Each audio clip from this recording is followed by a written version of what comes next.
একজন হিন্দুকে আমরা পিটিয়ে মারি, আগুনে জ্বালিয়ে মারি, এই কথা চিন্তা করেন বহির্বিশ্বে পশ্চিমা দেশগুলোর মধ্যে তো সংখ্যালঘু মুসলমানও আছে না নাই?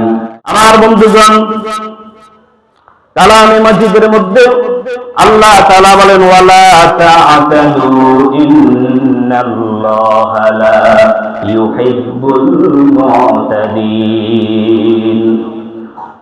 রব্বুল আলামিন বললেন, তোমরা পৃথিবীতে বিশৃঙ্খলা সৃষ্টি করো না।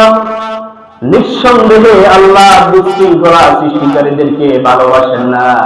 আল্লাহ তাআলা বিশৃঙ্খলা সৃষ্টিকারীদেরকে মহব্বত করেন না, দেখতে পারেন না।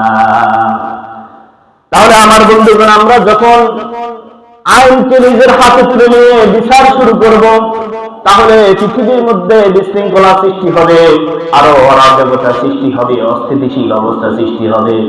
এই জন্য আমরা এই ক্ষেত্রে সবচেয়ে ধৈর্যশীলতা আমাদেরকে দেখাতে হবে।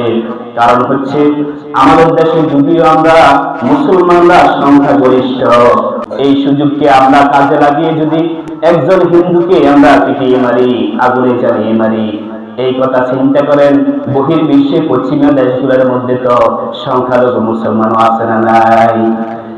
একজন হিন্দু বিধর্মী সংখ্যালঘুদের প্রতি আমরা আঘাত করি, সে আঘাতটা কোথায় যাইয়া লাগে? দিল্লিতে যাইয়া লাগে।